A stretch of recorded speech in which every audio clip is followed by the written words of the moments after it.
We've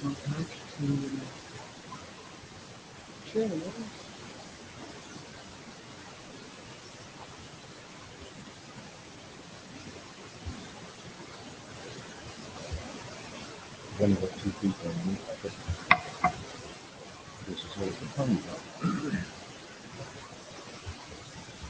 Move to the start.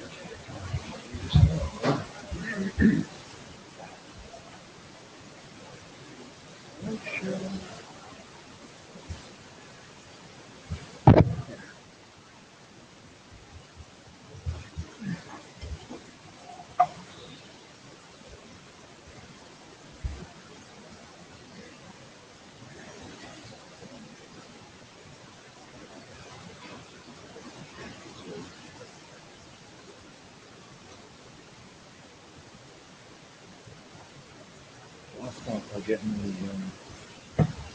blue. Thank you.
Just 1 minute.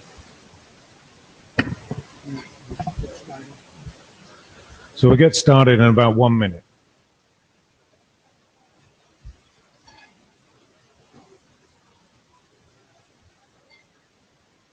It's an interesting tension. I didn't want to say it first.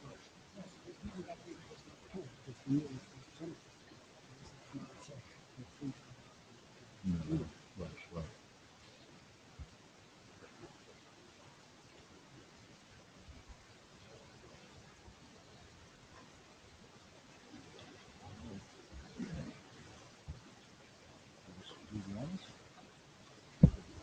Okay, thank you, folks. This is the SFC working group, as long as I don't bump my laptop too many times. Welcome. This is the note well. You should be very familiar with it, but just in case, there are rules. You've agreed to follow them, mostly about making your work available to the IETF to build upon and disclosing IPR, but there are more details. Read the note well, read the things it points to. Please, it does matter. I know it feels like noise. It matters. So we have the agenda. If there's things that need to be changed, let us know. We have some flexibility. We have 3 presentations lined up. One on service function chaining in the fog RAN.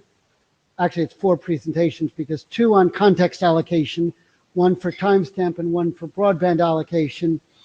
1 on an independent control plane, an approach to control plane implementation that the developer asked to present. And then we expect to spend a significant amount of time on topics you guys want to discuss. What do you think is important about where the work is going and so forth? So that translates to this detailed agenda. Before going to that, I do want to say we're working on getting the NSH document done. I was trying to talk with Uri, but I didn't catch up with him. Uri and Paul are trying to get all the comments. We've agreed.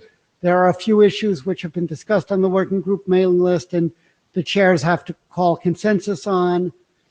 And we will be doing that in the very near future. We are nearly done with that document, I believe, but we need to make it move forward. We're also working on how to move forward the OAM documents and the TLV documents as discussed at the interim and discussed on the mailing list.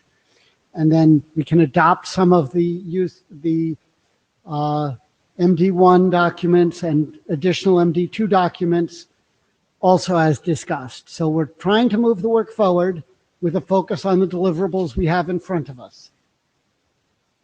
So this is the agenda. Does anybody wish to make any changes to the agenda? Okay. And that's probably my last slide. Yes. So next one is FOGRAN.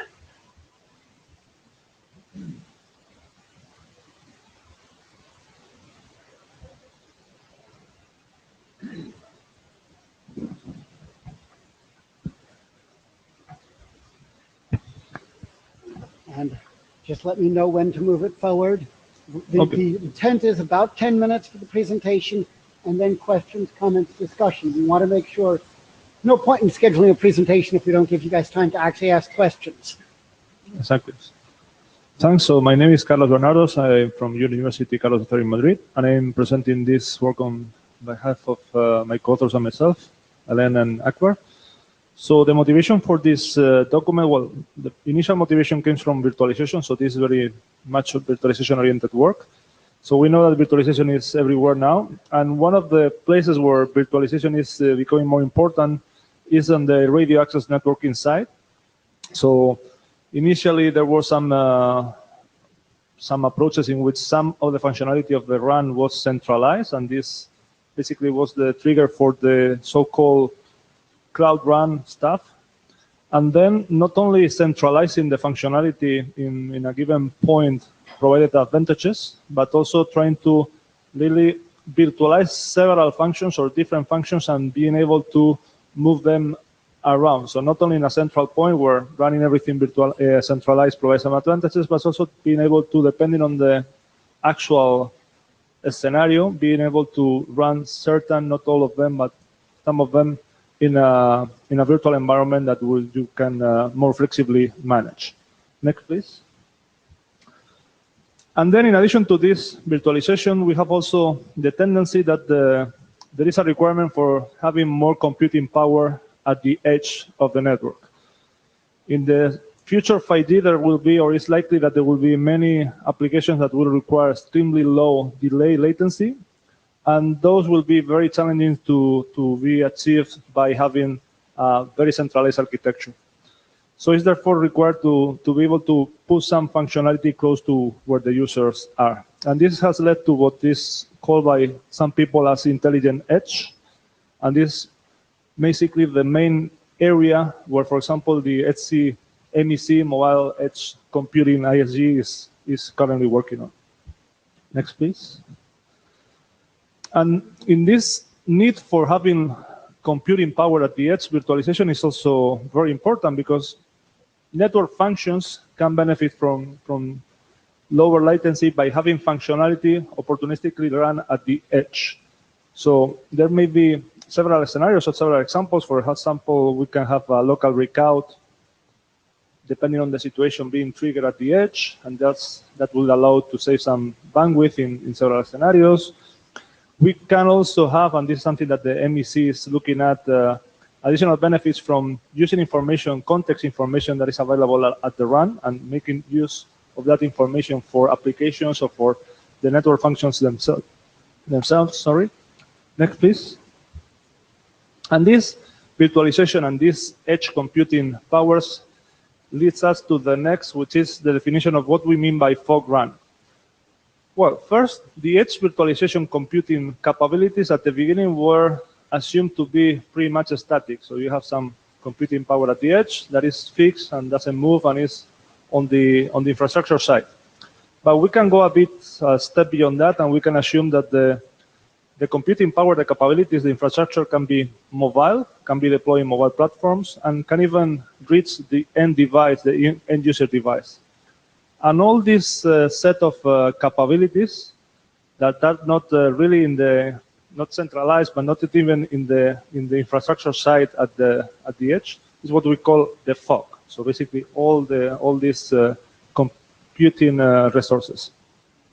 And when we use those computing resources to run functions from the RAN, to benefit from that lower latency and those capabilities, this is what we call, or we refer to, the fog run.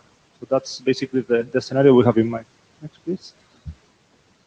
And this is basically try to be depicted in this picture. So we have the infrastructure side, so the base stations, say node Bs. We may have what we call local processing units, but basically computation resources at the vehicles, at the network infrastructure access, at different sites. And then we have the connection with the core and the central data centers on the right-hand side of the figure. And we can run virtual network functions anywhere there between the fog and even in the central cloud infrastructure. Next, please. Here is, oops, well, that shouldn't look like that, but anyway, there is just a figure that is in the draft that basically tries to depict that we may have different heterogeneous computing resources at the fog. Like you may have a UE, you may have a card, you may have a node B, you may have some local resources in a local data center, and there on top of that you can run control plane and data plane functions in different places, and those resources may even belong to different stakeholders. So this fog is really heterogeneous in nature. Next, please. So what is the applicability of SFC to this environment, this scenario? Well, there are already some documents that have been discussed in the working group relating or describing how the SFC can be applied to mobile networks. So we have the working group draft on use case mobility, and then there is also an individual submission that is looking more into brand-related aspects. But this is really something that is in scope. And here in our document, we try to basically look at this from the fog run perspective. Next, please. So in this case, we can benefit from this by having VNFs, virtual network functions, that are basically bandwidth and latency constrained, benefiting from running at the fog, because that is where you can have lower latencies. And then additionally, we may, as I mentioned before, benefit also for using information that is available at the run, context information, mobility information, signal-related location information for the functions that are running on top of that run themselves. And this may be used, for example, to facilitate the convergence of multiple radio access technologies, because you can virtualize several functions of those technologies in a data center, and you may benefit from using the information from the different routes to provide a better convergence. Next, please. Here we are using the same picture that we used before, but trying to basically depict these virtual network functions and applications that are on top of the figure, that then are chained, that are running on different physical resources, well, virtualized resources running on top of physical resources at the fog and even at the central cloud environment. And for that, we need to chain those functions. So we have resources that belong to different stakeholders, different administrations. They're very heterogeneous in nature, or maybe very heterogeneous in nature.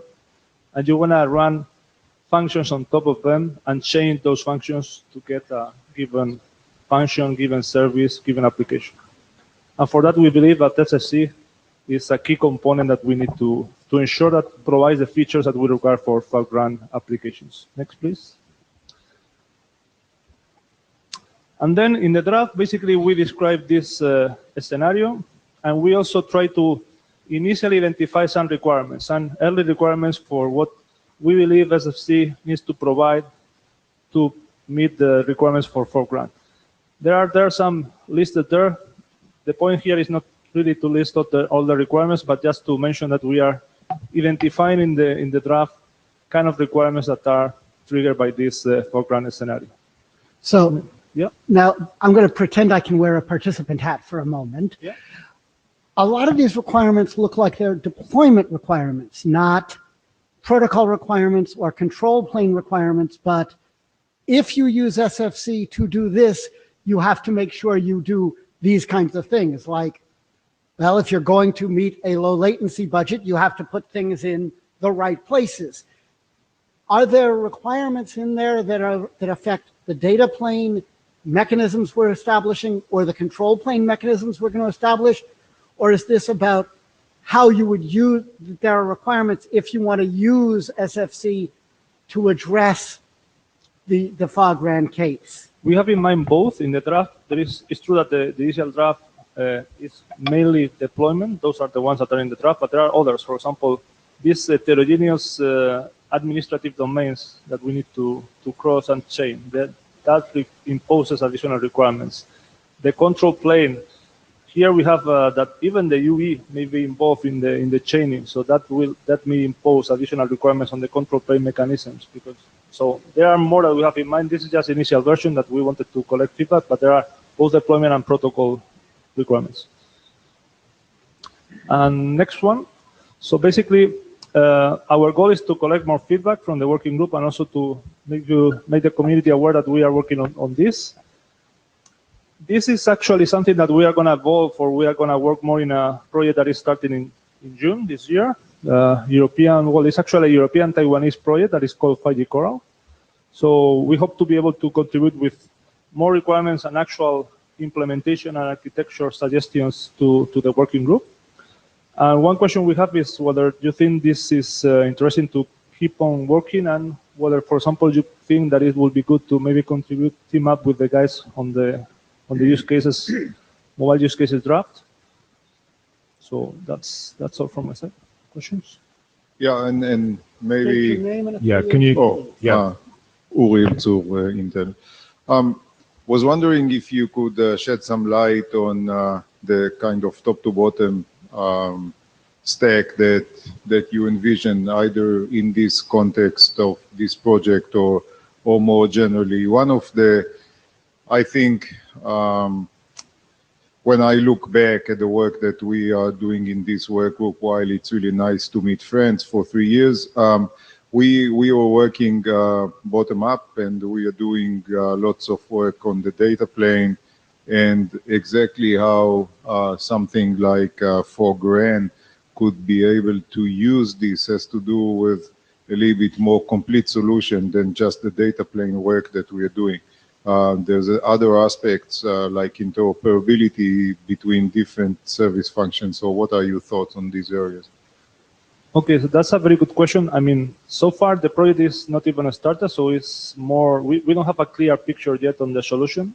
Probably by next IETF we will have, because that will be, well, not by next, maybe not even there, but by Singapore we will have. So we are very open. We are exploring like SFC, IETF SFC work. We are also looking into what the SC is doing, segment routing, so many different solutions that we are thinking that could be applied. So we don't have a solution. So this is really use case, and this is what we want to do, but we don't have a clear solution in mind. So we are exploring. So, and the other question, any requirements you have for what kind of information exchange between service functions?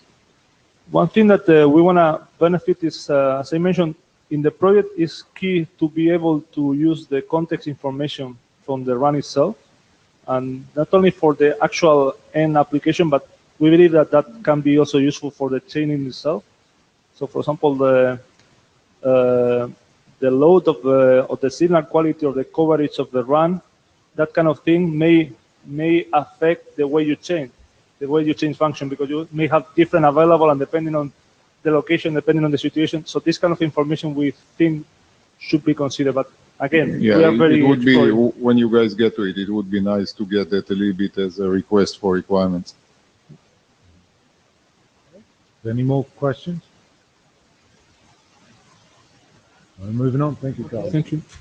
Fortunately, Carl Mizrahi has taken minutes. Fortunately, John Strassner has agreed to back him up. So this time it's particularly important because our primary minute taker is the next presenter.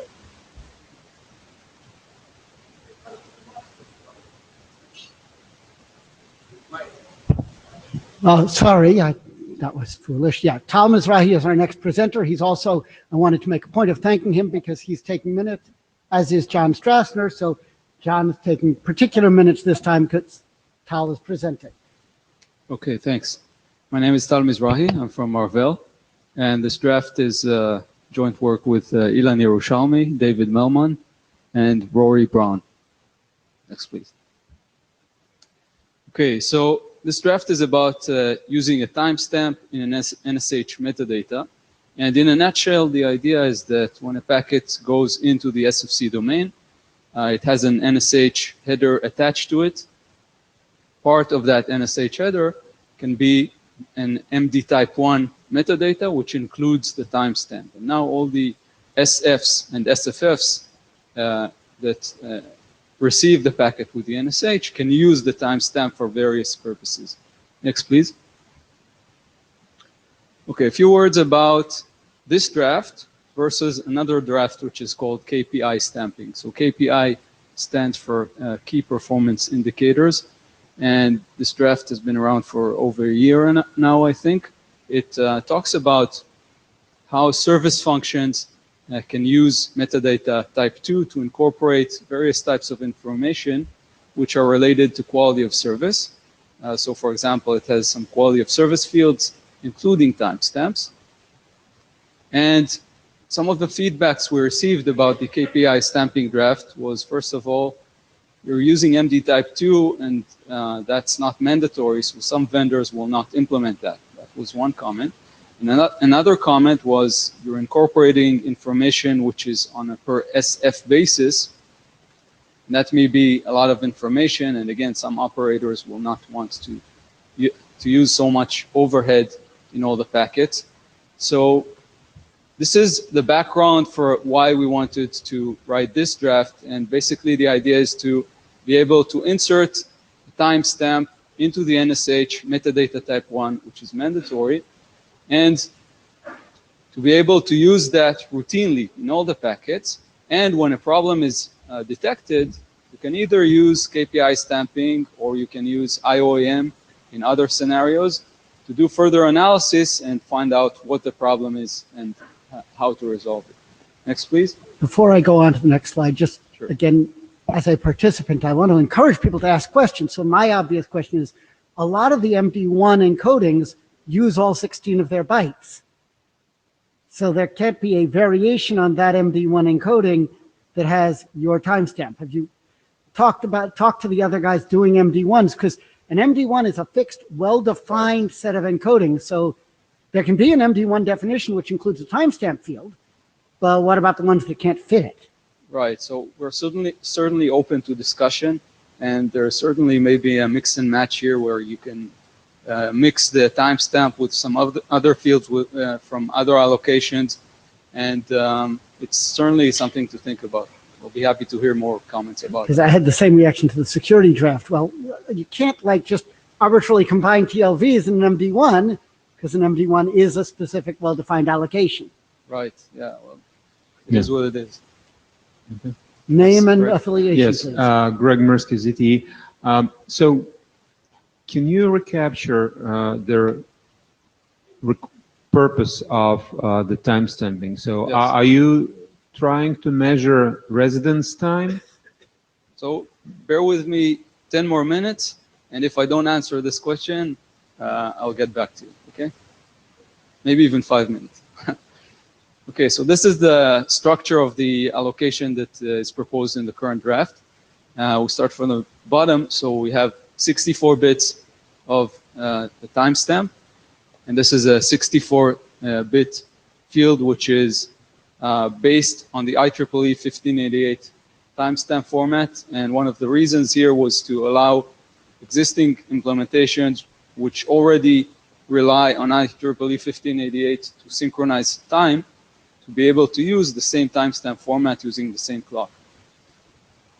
So in addition to that field, there's also a source identifier, a source interface, which indicates which interface the packet was received through in the classifier.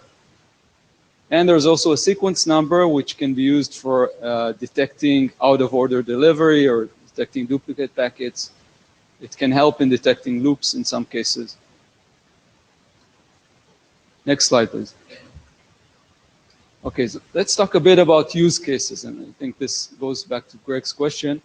So we're going to look at a few use cases, and I'm sure people here can think of other use cases. The first one is the very basic one, delay measurement. Okay, so the idea, if we have the timestamp attached to the packet by the classifier, this is T1 in this case, Then the packet reaches one of the SFs. The SF captures when the packet was received, T2.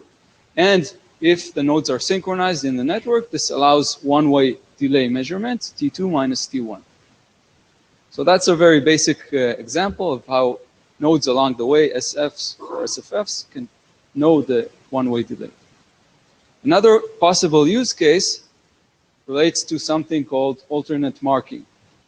So in a nutshell, alternate marking is a way for performance monitoring. It can allow very accurate performance monitoring so that we split data packets into blocks of consecutive packets. Each block is assigned a color. So we see here the color is 0 and 1 intermittently. And the assumption in alternate marking is that there is a field in the header which is used for the color. So as a side note, we'd like for NSH to be able to support that bit to be able to do alternate marking. Right now, it's not supported in the NSH base header. But if you're using the timestamp allocation, next slide, please. You can actually take one of the bits in the timestamp, any bit you decide. You can take one bit in the timestamp, and that's your color bit. Okay, because by nature, this bit changes its value periodically. And this can be used as the bit for alternate marking. So if we don't have that color bit in the header, we can use the timestamp for that. It's kind of a workaround, but it can work. Next, please. Another use case which can be considered is consistent updates. Let's say that we have a service function chain, and we have two service functions, SF1 and SF2. And let's say that we have a policy which affects both SFs, policy A. And then we want to update the network to work with policy B, again, which affects the two SFs. And we want to do this update in a consistent way. And when I say consistent, I mean that every packet should be forwarded either according to policy A or according to policy B, but not according to a mixture of the two. So one way we could consider of doing that is to use time as a basis for deciding when to do that. Next, please. So for example, we can decide we update at time T0, and then before time T0, we use policy A. After time T0, we use policy B. The problem with that is that even if we have perfect synchronization, we still can't guarantee consistency, because packets that are in the middle between SF1 and SF2 at time T0 will not be handled consistently. So what can we do to address that? Next slide, please. Can use the timestamp. Okay, so if the timestamp value is less than T0, policy A. If it's greater or equal to T0, we use policy B. That guarantees consistent handling. So that's another use case. Next slide, please.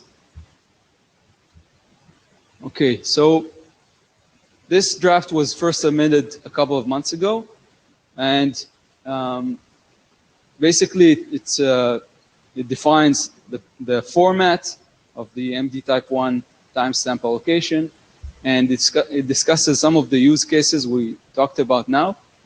And I believe, some people may agree with some of the use cases and may disagree with other use cases. I'm not sure we need to agree on all the use cases. That's not really the main part of this draft. I believe that mainly we're interested in feedback about whether it's useful to have a timestamp in the MD type 1 allocations, in one of the MD type 1 allocations, and whether people think there are other use cases this may be useful for. That's the main feedback that we're looking for at this point. Thanks. So this would be a good time for comments. Okay. Again, Greg Mirsky, Eric ZT. Okay. First comment, and I think that we talked about it. I would recommend consider to support NTP timestamp format as well. Yes, if you're taking the clock off your hardware, where you more likely running 1588 synchronization, so you synchronize clock on your forwarding engines. You're not synchronizing your clock on your computing power. So the computing power more likely will use NTP to synchronize clock, and there will be their native time format.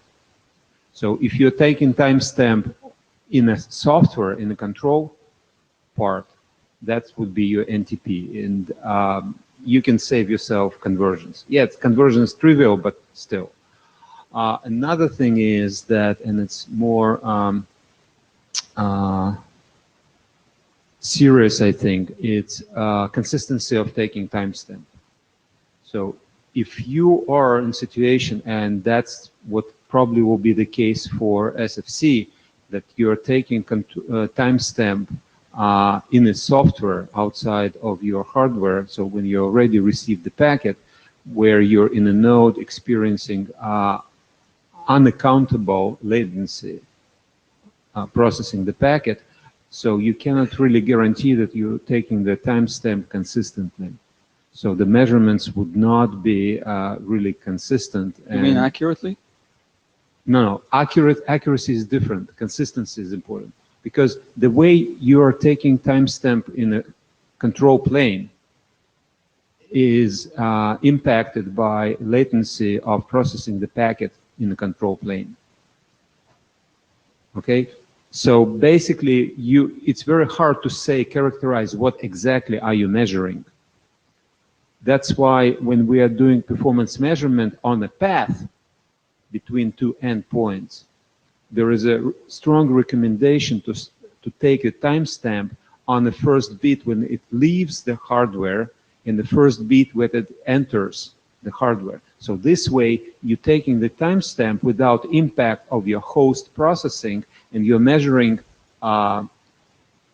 delay, and then you can calculate delay variation of your path, because your timestamp is consistent, not influenced by the latency on a host. So I'm just want to be you aware that how you interpret the data is getting really hard. So I think if I understand correctly, what you're saying is that you're looking for an accurate definition of what the time-stamping point is, right? And what you intend to measure, yes. Okay. Because, yes, your timestamp will influence what you're measuring. Okay. And another thing is that about their timestamp to help you to switch the context. 1588 V2 with the transparent clock has this transparent clock on-path support in terms of the residence time measurement. So it helps you to account for the propagation of PTP control message through the network. So I think that similar mechanism can be devised in order to avoid timestamping each packet. So you basically can run the statistics and measurement on your SFC to know what about the propagation of the packet on this path, so you don't have to do the timestamp on each packet. So what you're saying is that we could add an additional field which is kind of computes the residence time over the path? No, I would say that you can run just the measurement of your residence time and have it on each node, so you know that, for example, when your time to switch your context, you have their wait period, wait for outstanding packets on this flow, and they need to be treated in this way after that period. So basically, you can calculate the shift of your switch context deadline through your SFC. Okay. Tal, one other question that occurred to me looking at your slides. It looks like your assumption is that this would be used for packets which are not carrying any other metadata at all, because you're using MD1 and you're using the whole Right. 16 we're talking bytes of about MD1? MD type 1. Okay. But, we are open to comments like, it makes sense to have a timestamp, but maybe in combination with other fields which you don't currently have. I mean, that's something we'd be happy to discuss. I mean, I think the main point in this draft is having the timestamp. The other fields are, Okay, good. We have a couple more questions. So start here. Samandra from F5. So one observation, I think allocating timestamp within MD1 is probably difficult for the same reason Joel was presenting. So it's probably better to have a timestamp type TLD. So if people wants to use different formats, they could use. Secondly, I was also it's not a new thing to measure service delay. So there has been already existing other works. So I was wondering why that's not sufficient for the use cases you were trying to solve. Why it has to be there. That part was not clear to me. You gave lots of applications, I understand it, but there are alternative methods to solve those things too. right. So were you here when I presented the second slide of comparison to KPI stamping? Because I addressed exactly that issue. Because there's another draft on KPI stamping, which, like you said, also uses timestamps and allows you to measure delay over the SFs. But again, one of the main feedbacks we received was, first of all, MD type 2 is not mandatory. Not all vendors will implement it. No, I'm not talking about using NSH at all. Let's just get back to all the users might be wanting, if I am receiving this service, I want to find out the slowest node. Let's just talk from usability. That guy is trying to debug which particular network function is actually causing a trouble for this particular user.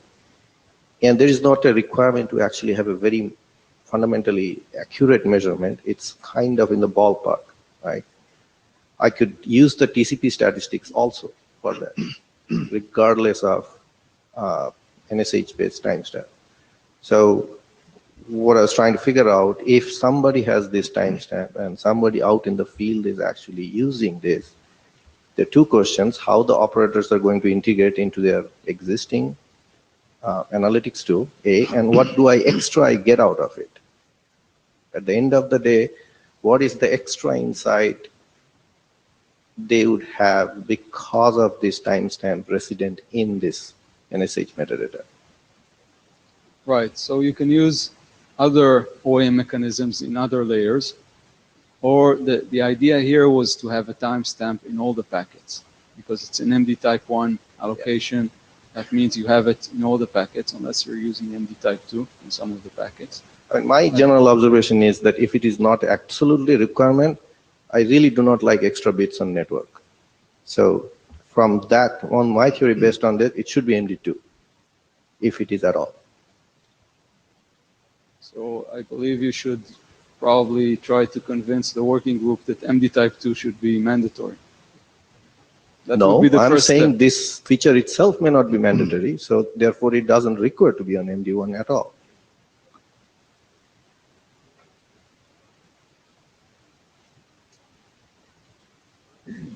As a proxy to the one. I think there's a conversation going on there first. Name, Stuart Bryant. So maybe I misunderstood what you were saying, but I kind of got the impression that these were special packets going through rather than live packets. We've got many ways of instrumenting the network, but you have to measure, to be of interest, you should measure your own layer, which means you should be timing how long it takes to go through a function with live data. So the idea was this is live data. Okay. Live data, and the actual measurement by the SF doesn't have to be on all the packets. It can be statistical, so that you sample just a fraction of the packets and do that measurement. But the metadata is there for all the data packets. Okay, thank you. Kyle LaRose, Sandvine. I haven't actually read the draft, so I might be just trolling here or something, but have you considered at all what it means for the timestamps if you reclassify or you go through a proxy? Like what do you put a new timestamp in? Do you try to maintain the old one? Any recommendations there? That's a good point. We'll need to think about that. Right now, we're only talking about single classifier. Once you do reclassification or proxy, we'll need to consider whether you keep the old timestamp or you timestamp again. We probably see For reasons for discussion. both. Thanks. Thanks. Any other questions? Thank you, Tal. Thanks. Next up.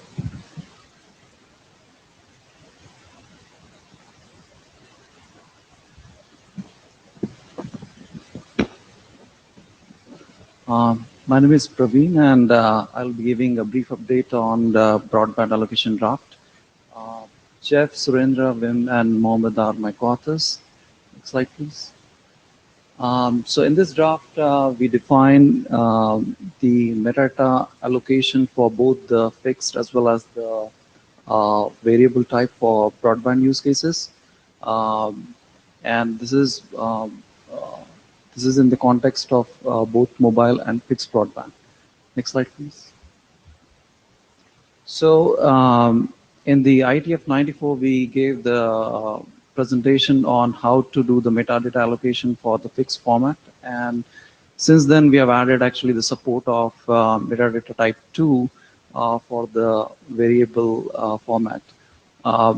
If we look at the fixed mobile broadband use case, fixed use case, there is no extra metadata required in that use case, but for the mobile, there is a need for some more extra metadata that needs to be carried. So in order to support that, we defined a new TLV, which can be used by 3GPP to carry some extra metadata. Next slide, please. So this is the format of the new TLV. The class is defined as 3GPP, and the type 1 is actually reserved. That type 1, if you use type 1, then it refers to the fixed format what has been defined as part of metadata type 1. And this TLV will be used by 3GPP to define its own use cases as they proceed defining their flexi mobile services. Next slide, please. So the draft is there for a while, and we think that it's ready for, it's in good shape, and we request chairs to adopt this for working group document. Next question. So what I'm hearing implicitly, and will need to be highlighted in the draft, I haven't re-examined the draft to make sure, is you want to allocate a class code to 3GPP, and then presumably in collaboration with 3GPP, you're saying, and type code 1 is the one we will, from that space, is the one we will use to carry the MD1 allocation format that we've defined. Correct. Which is carrying the MD1 and MD2 is something we've discussed in multiple contexts, so it seems quite sensible.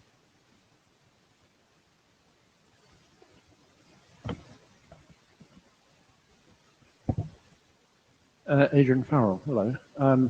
I'm not quite sure whether I'm confused about what it means. Once we allocate the class code to 3GPP, isn't everything else entirely out of scope of the IETF? Yes, the use of one would be a advisory comment by observation based on collaboration.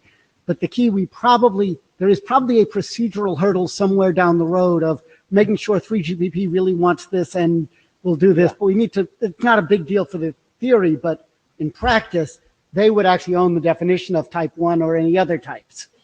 Right, and not just the definition, but the documentation. Well, they can ask Guyana to register them for them, but that's up to them.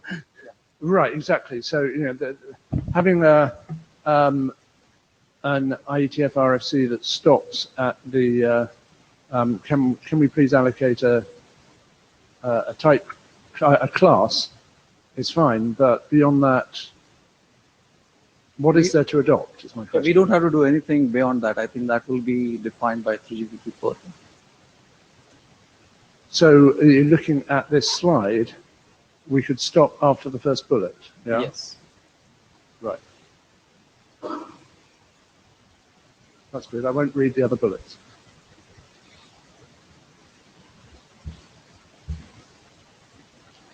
Okay.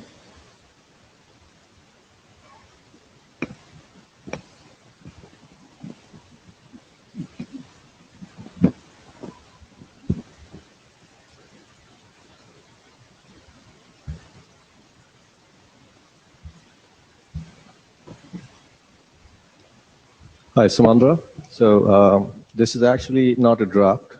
This is our, I think when we looked at NSH and we got excited, it looks like it's actually going to open up some of the things that we always wanted in service chaining and in distributed data plane environment.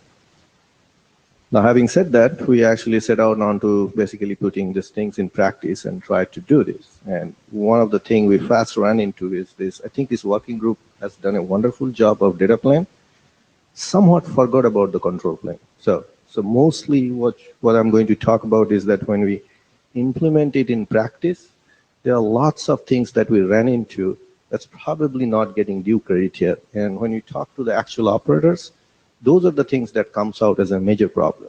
Data plane hardly shows up a problem. Next slide. So, of course, all soup starts your own kitchen. So we started with our own functions, and we have plenty of them. So we basically started with a firewall, and being a proxy company, for us did not make any sense to actually term any node as a SFC proxy, because the proxy is sort of built in, and the last is CGNet. It could be done. What we also observed was that instead of terming a node as a SFC proxy, a attribute of a service function is good enough to tell you whether it needs to be proxied or not. If you declare a service as a SFC Anwar, that is a candidate for proxy. In fact, having an explicit proxy sometimes makes it difficult for deployment. Where should it get connected? Where it should not get connected? So in this example, like most of the video optimization or parental control type of functions are not going to be SFC ever, and probably not for quite a long time. But in the existing chains, in almost all operators or all, they do have these things.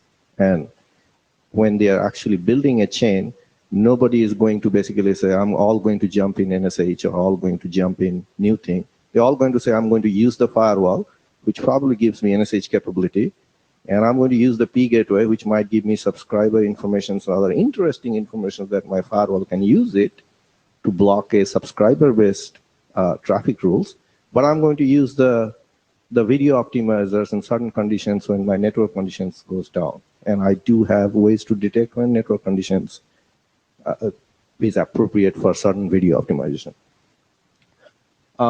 So when you wanted to do that, we have all these variations. And so how do you go about controlling this environment? So first was that any code developers, and I'm not the only developers, quite a few people wrote the code, they all asked me the question, tell me the basic minimal code I have to develop. So I had to think, okay, what is the basic minimal control point? There is a bunch of draft, bunch of draft. I cannot give them a requirement also, is that. So next slide, please. Oh, yes, this slide, please.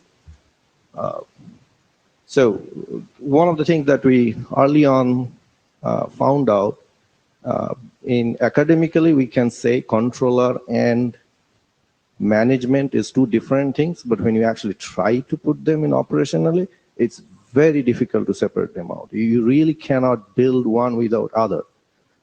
So I think I'm talking to a group of people who loves protocol, but it doesn't serve most of the purposes many of the times.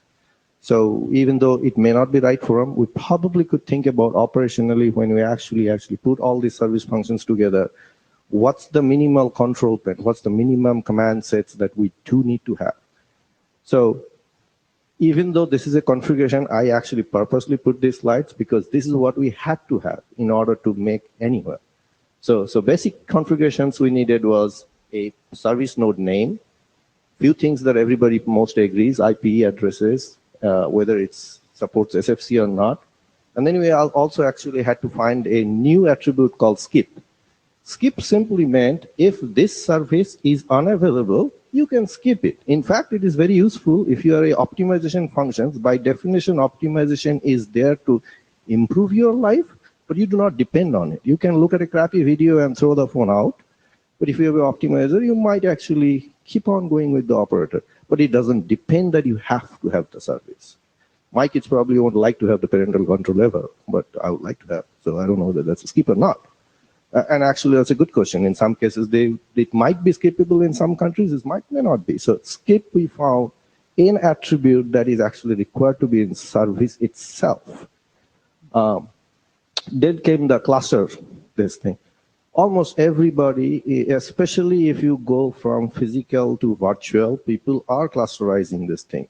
Same type of service, but not always the same VNF, meaning like even though they want to have the consistent VNF providing the service, in theory it doesn't happen. Why? Because when you create a chain, oftentimes they roll in as a rolling upgrade. Certain things, certain infrastructures get upgraded, certain infrastructure hasn't got upgraded. So you generally have a non-consistent pool. What it means is that what we found that is a criteria to select a service is quite important. You cannot really spew the flows around and expect to have a very consistent and optimal behavior. That doesn't really occur in practice. So in the service cluster, having a selection criteria is a good thing. That's also became part of the configuration. SFF was the easiest to configure. It basically required, well, it's IP, this is where I'm connected, done. And finally, the chain. Chain was ordered, and all we need to have a chain, whether it's symmetric or not. And as I said earlier, we actually didn't have to say it's a proxy or not, because the service definition told us whether I need to proxy or not. And simply proxy meant our case that almost anybody could be a proxy. It simply means it has to have a lot of memory because it has to generally push and pop lots of states around. Save the NSH context in one end and restore the NSH context other end. Next slide, please. So service chain types are fairly simple. This is symmetric. We also have a asymmetric. Asymmetric chain means that you generally have to have a classifier on the other side of the thing. It kind of felt unnatural, and anybody has any example as asymmetric chain? I would really love to have an actual practical example. We kept talking and didn't find one. So, okay, great. I'd love to hear from you. And then the skip. So the symmetric chain looks the simplest. It is simple because the way you come, you go back. Except it becomes quite complicated when you have a chain of or pools are chained. Why? Because in one case, you might be hitting on the ingress path, instance number 4, on the reverse path. If you are looking up based on purely on path ID, you are not guaranteed to get instance number 4. If the path actually, if the service function cluster is represented as one service function. What does it mean? That means we have to have some other keys, flow keys or whichever keys are appropriate. In certain devices, it's easy. Certain devices, it's not easy. In our case, because we are a flow-hour device, looking at the flow is the first thing we do. So it was not a big deal for us. So for us, building the symmetric key chain was quite easy. But we did realize if we actually make it a packetized system, it actually might become a little more complicated. Next one, please. So what do we ask from this thing? So so what we found is that this is really what I'm asking this group to consider, and hopefully we can get to a consistent behavior, is that the number one we found that I have to somehow configure the forwarding table to this SFF. Lo and behold, there is no standard method for that. We know how to do our stuff, so we wrote a bunch of REST APIs that other people can call and control. And I started looking around what other REST APIs I do have. So there are a couple of ways to go it. I could go ahead and write plugins in various ODL or some, but that's not the way to really go. And if we actually think a standard forwarding plane is there, we should also have a somewhat of a standardized, agreed upon way to actually, I'm saying I'm not worried about how you implement the forwarding table, but how do I program your forwarding table so that I can give the meaning, which is really the association of path to the next hop, as simple as that. How you actually implement in your hardware software, we don't care. And some attributes also. The second thing was that if we have multiple types of SFF, it would be great to know what that SFF actually is capable of supporting. Is it a dumb one that can only look at the packet? Does it have some idea about how to distribute packets? And if it's so, hash-based or whatnot. So when a controller actually gets this capability, it's easier to actually program the chain And sometimes the orchestrator would be smart enough to figure out this SFF is not the right spot for this kind of service function at all. And that is something is also we found is very requirement. So these two are the things we kind of like came out with this. This may be the base of a minimal control plane or controller sort of thing, that if we actually have access to those informations, then everybody can go out and sort of build it out of that. Next slide, please. Oh, go ahead. Greg Mirsky, ZT. In the previous slide, so you reference hash. What hash specific information are you looking for? Number of fan out or hash algorithm characterization? Algorithm characterizations. For example, if it says I can do consistent hash, then I know for certain type of services, we can actually put this service up there. If it says that it can only do source IP port hash, then certain types of, if, for example, if a L7 device basically says that they are capable of doing consistent hash based on URI, I know I can put a transparent cache on there. I cannot put a transparent cache effectively on the device which only does port IP hashing. Okay, just continue this. If there are multiple capabilities, okay, so does that mean that then next you would like to tell him which one to use? No. You sure?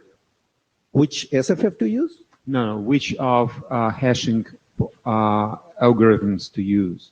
So if you receive that there are multiple available, yes. You want to tell me, oh, you use for this? Yes, yes. In fact, actually, I think in the minimal configuration, you also said, if I define a cluster, tell me what type of selection algorithm to use.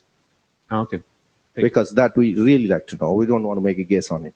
No, absolutely not. That's why it's a part of the one of the minimal requirement configuration. Yes.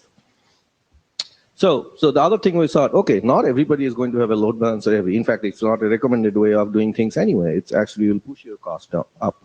So can I basically do a central selection at one time? So there is a couple of ways to select. Select at every hop, which has its certain advantages. It is good for distributed design. But it has some other disadvantages too. Or I can actually select a path early upfront in the classifier and make sure the packet goes through that. That also has some advantages. Then my SFFs can be quite dumb. Okay. So going forward, we said, okay, how do we go about it? If it is a single tangent, no issues. A path defines exactly the path, exactly the sort of the couple of VLANs I need to. If it is a service, is a clusterized service, then maybe I could do every path is a sort of the full graph of the whole thing. Well, that's where we run into scalability issues. Like it's a order of n problem. It's just that the longer the chain becomes, the number of paths becomes a lot more. I was really happy the path is 24 bits, but in that case, the 24 bits also not sufficient. The other observation we hit was the 24-bit is actually way too much. In fact, we don't want to use 24-bit for path. We should probably ask working group, let's have some kind of a mask definition that controller can push it to the SFF is that other bits, please don't look at it. This my garbage and I know what to deal with it. Use this as your table lookup keys, not the whole bit. In fact, we are using like some of the bits to say whether it's reverse path, whether it's this type of path, whether it's that type of path, all kinds of things. What we actually found interesting solution, and this is, by the way, I mean, this is not there are operators out in France who are actually using this similar thing, which is basically a chain of things. So instead of if cluster, if I vertically, instead of just selecting at every vertical SF and then going to the next service and selecting independently, we could actually cut them in slices, and then the slices can be represented as a path because my numbers are based on however many are there in N. So, and I have plenty enough bits in that to support. In that case, what we found is actually it's pretty easier to support a central selection of the path early up and then follow it, and even have the skip available in case B is an optimizer and you want to jump on it. So in that case, path sort of becomes, it's a number, slice number and the path ID, but you can look at that way. But to a forwarder entity, it will look just like a path ID. Next thing, please. So this is where we are actually coming. So at the end of the realization was a data path, great. But adoption is not going to happen until we cross this bridge. It's basically a protocol that's most likely will not succeed unless we solve the control plane side of the things. That thing has to marry down so that actually people can use it.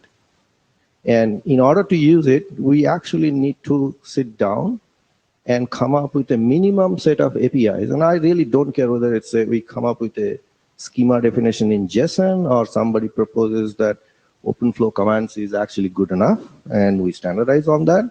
But we need to have that debate. We need to have a debate about how do you do the capability exchange. And then we can have many good to have it. But I would love to start with the must-have set of the things that actually supports everybody. Name? Kyle Rose, Sandvine. I found this quite interesting. I worked on defining the data model for Sandvine service function chaining solution. And we came to a lot of the same conclusions. Particularly the skip one was quite interesting because I was struggling with that. And I'm like, well, why don't you just skip it? You know, and then but we're like, well, maybe some people don't want to skip it. So, you know, make it configurable. And so that was pretty interesting to see. You mentioned that. Why do you say we shouldn't worry about the classification rules of the controller? Oh, good question. Actually, we looked at that. Do I have to have a controller that needs to have the classification rule? Two things. In mobile operators, they're all told that I get my classification rules from PCRF. Okay, fine. Ask others, they have some model for classification rules that they want to. So what it looked like, yes, in a workflow, it is required. But again, for a minimal building service chain, all we really required classification rule to a path ID mapping, not the definition of classification rule. As long as I have the mapping, we are done. So that's what I meant by that. That was what was the comment about. But what we could not avoid, if we put a Cisco device in between or something between, we have no idea how to program his forwarding table. And that's where we are kind of, okay, we're coming back to that point where we do need a consistent API or something where we can control others. Did you find any place for metadata in this at all? Or was that, again, not part of the minimal set, so you sort of just left it? No, metadata? Like the NSH metadata. You're talking about metadata, right? Yes. Okay. Any use? Oh, yes, plenty. I think one of the side benefits of NSH in mobile case is that you can actually put a lot of the metadata in the NSH and remove some of the GX endpoints, which would actually be a good thing. But I guess from the perspective of this presentation, though, would that then be, I guess, part of the classifier, so not kind of out of scope? Oh, no. That could be part of the scope. Again, for what we basically want to, in fact, that's a good point. That could be a part of the scope. Yes. What metadata to put in. Yeah. Yep. We solved it because we have a scripting language. We kind of solved it that way. Maybe it's a part of configuration at all. You write your own script that will get fired on a given flow that will put the metadata you want. But yes, in fact, the code is the configuration in that case. Thanks. Right hand mic, and then we'll come back to it. Pedro Pedro Martinez from the NICT Japan. Well, I just want to mention that from my point of view, the skip mechanism is actually not a good idea because from the simplicity point of view, if it is not needed, if such function is not needed, just skip it from the beginning. And if it is required, you cannot build the chain without it. So having this kind of way of, it would be better to have it included, but if not available, well, yeah, don't worry. No, I think it's not good, especially in this sense, because you are not building one chain for one long-term system. You are building the chains dynamically. So if it cannot be done, just reject it, and then the management system will choose another thing. So- another option. Yeah. Okay, so I'll give you two answers. Yeah. A, the skip is not required.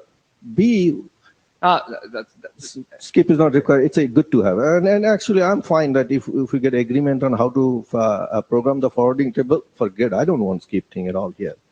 We can keep doing. Secondly, I would actually contest your assertion, manage it dynamically. Now, when I actually talk to the operators and people who put these things in practice, they are way behind. They're not that dynamic. I don't know how many operators. I get a different vibe.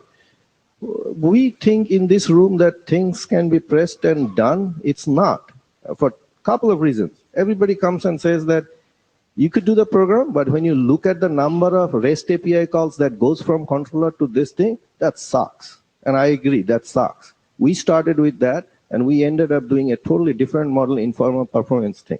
So that's what I'm saying. Like when we actually try to meet as an operation model, some of these things doesn't fan out.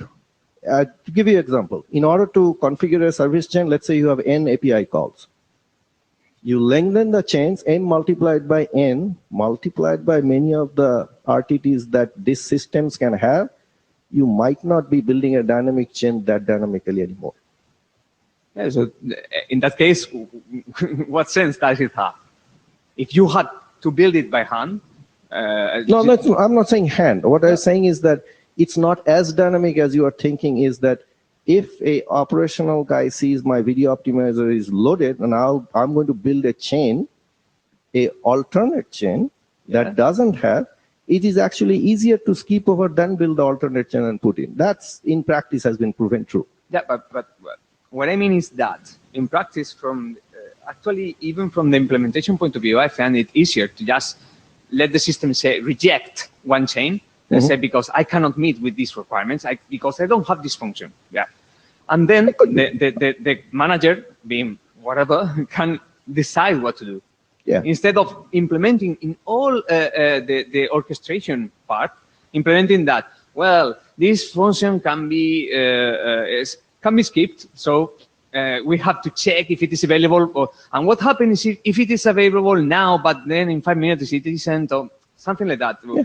Or even what happens if I am programming change and I say, well, all functions will be skippable. What I mean, no? Unless the first or the apart from the first and the one, all in the middle are skipped, because it will be easier in the future. Or say, instead of thinking if it is what I mean, sorry, if it is mandatory or not, just I don't think about it and just skip. So my vendor answer, I can give you two answers: engineer answer, vendor answer. My vendor answer is sure, go ahead, whatever you want to do. Okay. We give you the APIs, right? It's a loaded gun, shoot at any direction you want. My engineering answer would be, you might not find it as dynamic. I'll tell you why. The number of API calls, go and count how many API calls you need to build a chain versus a flow gets redirected over is much simpler. Always. Yeah, from the API point of view, but from the implementation, if you are implementing the chain itself, the internal part is more complex, and it's complexity just in the point where you want simplicity. You don't mind about complexity in the management part. Yeah. You need to reduce complexity in the implementation part. And this, from my point of view, the scheme mechanism moves complexity from the management part side to the implementation. Okay. Can I interject? Sure. Kyle from Sandvine. So, imagine you have a bunch of flows going through a service function, say a video optimizer, and that video optimizer crashes. What do? If it takes you a second, 10 seconds to reprogram all your service function paths across all of the different devices to skip that or to go somewhere else, or if you've run out of, you can't load balance away from it anymore, you just drop all flows for 10 seconds. Do you know how many calls your NOC is going to field because of that? Yeah, but that would be part of the management plane or control plane in this case. No, but I think the point here is that the management plane actually won't be able to keep up with redirecting all this traffic dynamically. You need data plane redirection. Excuse me, this sounds like something where we need an explanation in writing in an internet draft. Maybe. Trying to sort it out from what I'm hearing from different people, I can't tell. I'm guessing other people can't tell. So We have the problem that this particular proposal does not yet have an internet draft. And No. this is the kind of thing drafts really help us understand is Yes. what case do you try to solve here? So Okay, let's move. two more people in the- Yeah, Let's so, focus on okay. the- so Mandra, the other point I would make that would be really nice is to, in that definition of skipping, we already have the offload functionality that we've been looking at. So how does that differ to that? I think I understand in Yeah, my head how that differs, but it would be good to Yeah. kind of make that. Can you move to the clear last as well. slide, which basically Yeah. says, Okay. which really asks this question. So do you guys like to see a sort of a draft of minimal control plane, what we think? And then is something people would be interested? Okay. The working group will decide if it's of interest when they can see a draft, but people are allowed to ask more questions, and we have 2 people in the queue. Okay. Well, too, Intel, risking sounding like a broken record. I think the question is, what does this work group want to do in order to really make NSH as an implementation of SFC useful in the industry? I think you're shedding light on some of the issues, but Yes. let's say the work group addresses everything you said.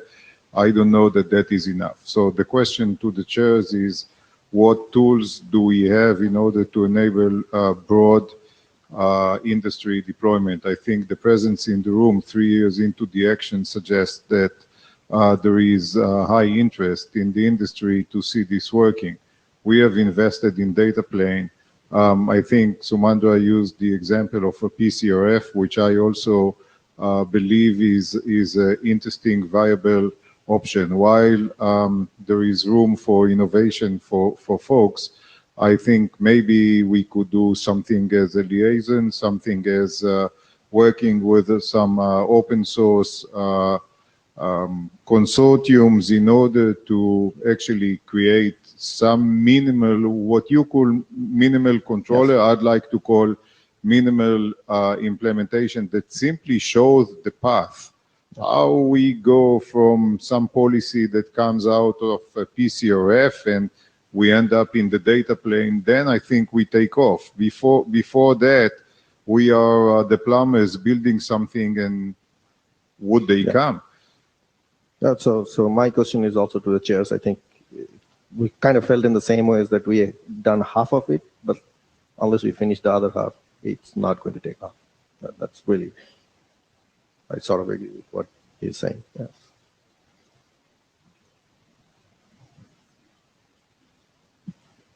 Adrian Farrell. So I think this is a useful starting point for discussion. I'm not sure how much of this might end up as an RFC, but that's not the point of seeding the discussion. So Yes. a draft would be really helpful for that. Okay.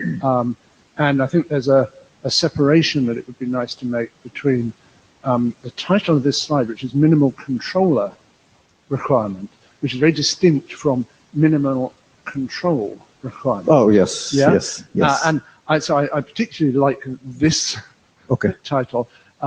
The control, in other words, the control and management plane piece of it is horses for courses. So if you've Yes. got a fairly simple chain in a fairly simple network, then a centralized controller with a kind of north-south thing makes a lot of sense to Yeah. me. But if you've got a much more complex network, then I'd like to do the advert for our BGP Yes.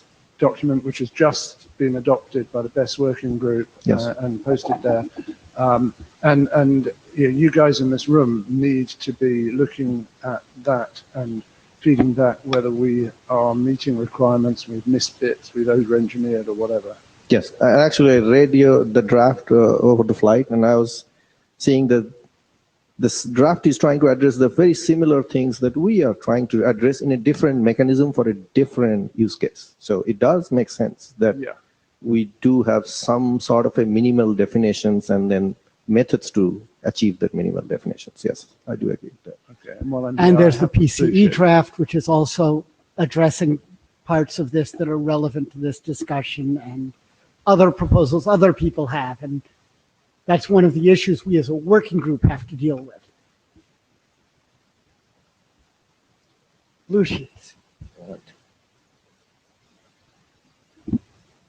There are people who need to sign them. If you haven't signed them, please do. And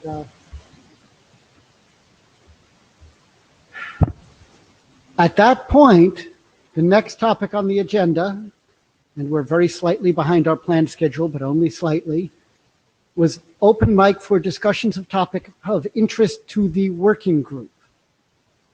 What things do you think we don't know enough about, we need to discuss, what you would like to hear from other people in the room about? Some people have mentioned to me, what about OAM identification? Can we close the TTL discussion? I don't know what you guys want to talk about. What issues do you think are open that matter to you? I lost count of how many times I sent messages to the list.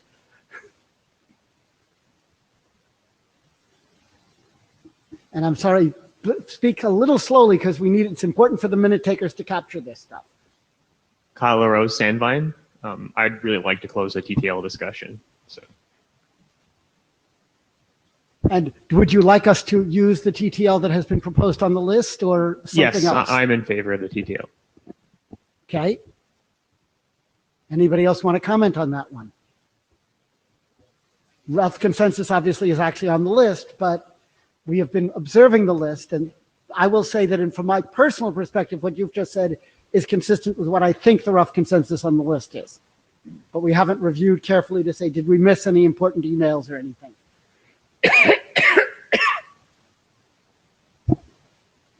Another topic that was discussed your name, because we got another Tal Mizrahi, sorry about that. Another topic that was discussed a couple of months ago on the interim was making MD type 2 with length 0 mandatory. And I think there was rough consensus about that at the time. So I wanted to ask whether we're ready to add that, to incorporate that into the draft. Good question. Anybody comment?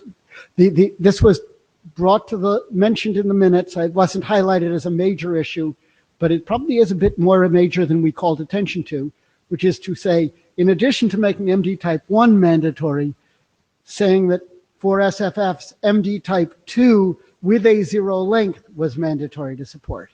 Right. Seems to make sense. Again, simple thing to do, handles clean cases.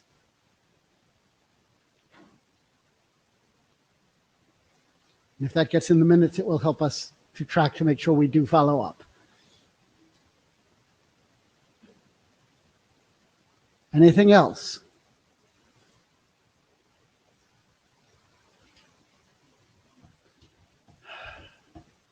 What do we have on our list? Maybe we can do some prompting here because I had a really long list.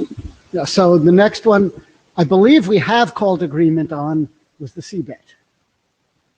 Right? We're getting, that was, I believe, called to an agreement on the mailing list that the CBIT is going from the NSH header and going from the type codes.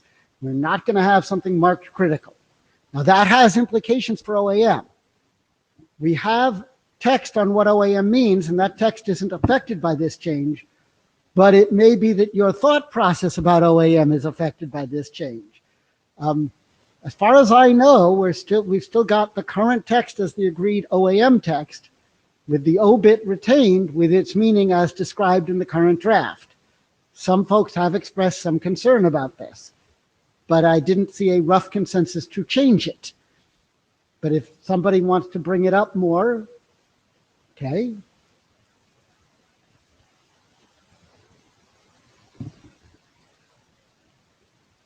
One of the things, if you haven't done it already, that I'd encourage you to do is to go and read the interim minutes. There was actually a lot of topics and detail covered over the 2-day interim meeting that we had. We captured probably, 20 or 30 action items across a whole bunch of different things, and a lot of different topics were discussed. And what Joel and I have been doing is trying to chunter our way through at least the action items on the NSH document so we can get that closed and moved on so we can focus more time on other topics.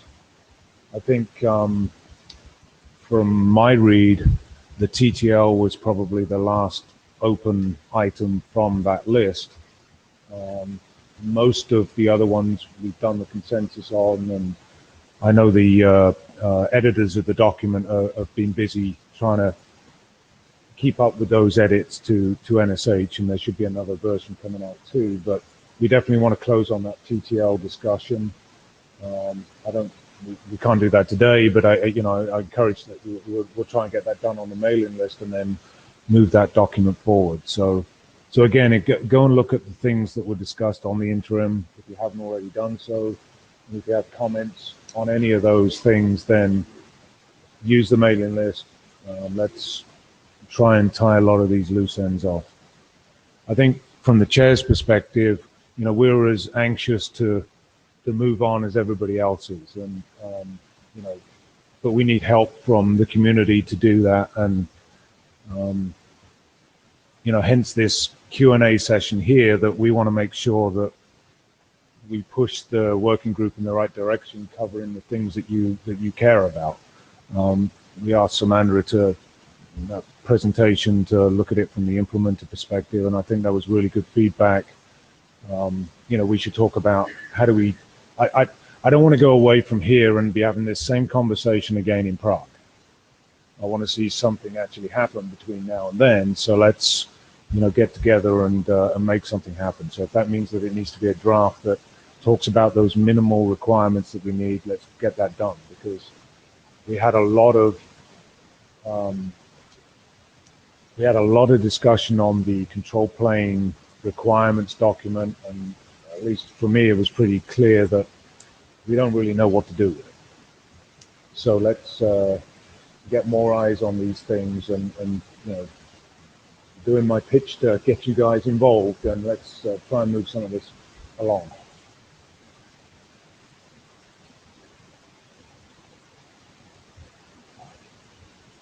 So what did we have on our list? There were a couple of things. The NSH was one, and then there's one other thing on the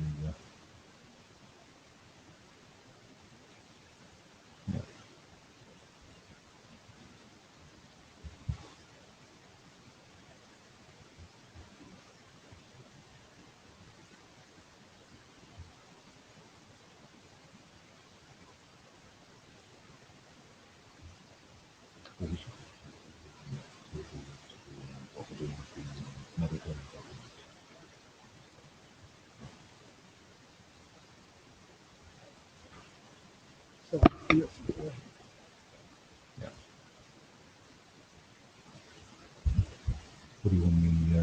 Okay. So one of the things that Joel and I have been doing in the background is look at some of the feedback that we had from the interim. Was there were a lot of people anxious to move the metadata aspects forward, and we came to some conclusions at the interim that we documented in those minutes. One of which was we felt that we should go ahead and try and adopt some of the Type 1 documents and get more eyes on it and start working through those. So one of the actions was to document that in the minutes, and if there's no objection, then we'll start that kind of adoption for the Type 1 documents. The second was that we wanted to move the Type 2 discussion forward as well, and there was a lot of discussion around where should the TLVs be documented. Should they be in their own documents, or should we have one big honking document that has the TLVs? We kind of came to a conclusion that it was useful, we thought anyway, to have a document that was able to list a set of TLVs that could be described in a very short manner, a sentence or two, and if it was anything other than that and it required a longer explanation, then we would put those into specific documents, and also use the TLV2 document to get everything clear in terms of what registry we needed, and so forth. So there was a lot of discussion on that, a lot of text to go in there. I think it was, so we we look to get a new editor for the TLV document to actually have somebody that has the time to, or some time to work on that. We asked Samandra and he very kindly agreed to do that. So that's another document that I think we're going to call for adoption into the working group so we can actually start making some progress on the TLVs. Anything else you want to say on that? So in that, along the lines we described in the minutes from the interim and that people saw in discussions on the mailing list, the idea is that that will define things which do not need long descriptions and which are not for any other reason captured in some other document, but not simply recapitulate and attempt to reassign something somebody else does the job for. So there'll be a bunch of things in there, and then, but it's not the only document for assigning code points out of our type space. We can use other internet drafts that become RFCs to do the same thing. For example, some of the Med was very interested in just keeping his application ID draft, and because he has a lot of explanatory text there, so okay, that goes forward. It's a companion to the TLV document. And similarly, if there's an MD1, if we have MD1 documents, now the one that was presented may be a little different, but if we have MD1 documents, well, then we're going to define them, and we can define in that document an MD2 code point for carrying the 16 bytes of content that is described there. We don't need to say somewhere else. And the number for carrying that thing described over there is this. You can do that where you define it. No need to repeat things. But there's lots of things that are useful to put in, and we very much appreciate that Samandra is going to take that forward. The other thing is we're looking at moving the OAM document forward, and we're trying to figure out how to get the OAM framework document unstuck so that there's a good place to put all the OAM issues that are specific to this. Note that NV03 is doing a lot of the overlay OAM stuff that is general, that applies to a lot of other contexts, and we will be collaborating with that. And the IPPM is starting to work on in-band OAM, and we will collaborate with them. I was told that they might end up throwing it back to us for the SFC usage, in which case we're happy to work with it here, but we're not going to say, we must own it just because we must. It's, we'll work with other working groups and other chairs to carry work forward as appropriate. Just as we're working with Bess on the BGP control plane, and we'll work with the PCE guys on the PCE control work. We're collaborating with other people to make things work for the IETF.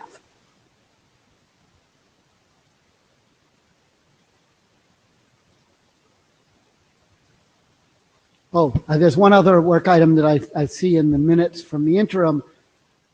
Do we need a separate security document? With there was some discussion on the list. The interim seemed to conclude that it wasn't doing us any good. We didn't hear much conversation indicating support for the document, but so we're probably killing it. But if somebody feels we need one, they need to speak up, probably on the list.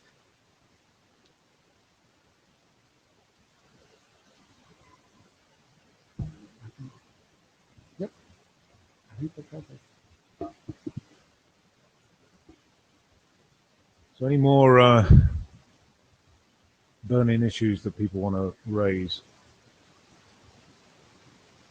Carlos. Thank you. Carlos Pignataro, Cisco.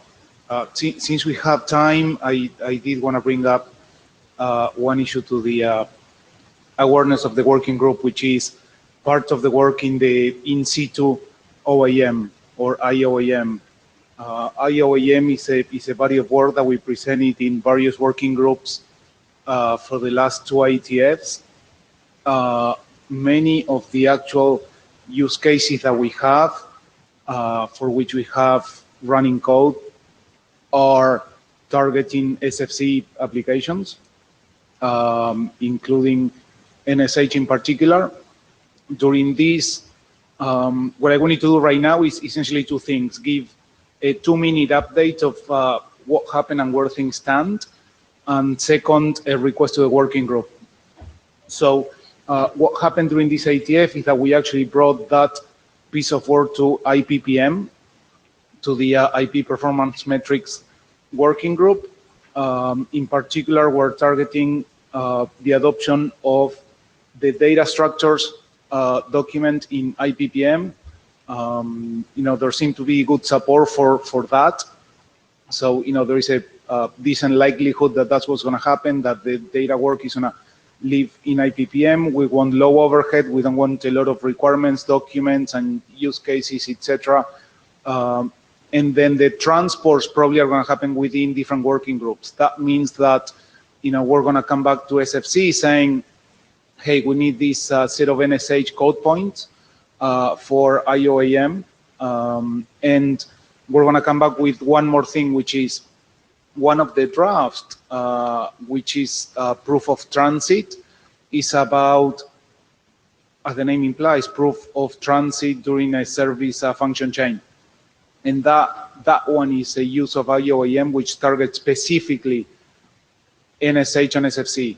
And that is a document that, when is the appropriate time, and I think it's a little bit early right now, but when is the appropriate time and the data matures a little bit more and has a home and has a working group, we're going to come back to SFC to, request potential adoption and really not only adoption, we really want review. We really want feedback. We got very useful feedback on some security considerations on the proof of transit when we present it in the last IETF, as well as in the previous IETF. So that's been immensely useful. We want to continue that and, potentially midterm, request for SFC to be a home for the proof of transit. So with that, any comments, questions, observations about IOAM, more than welcome. Thank you.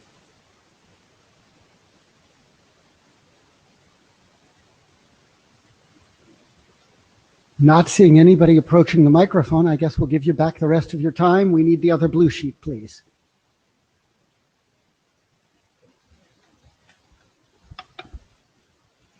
Okay, thank you.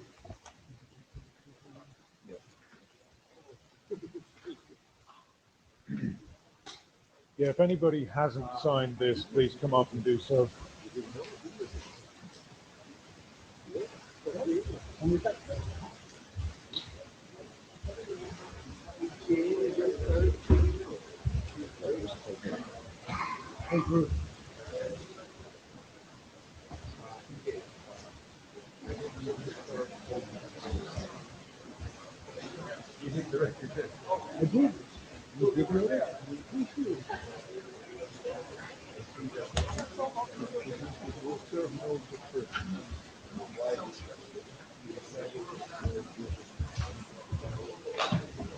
Yeah.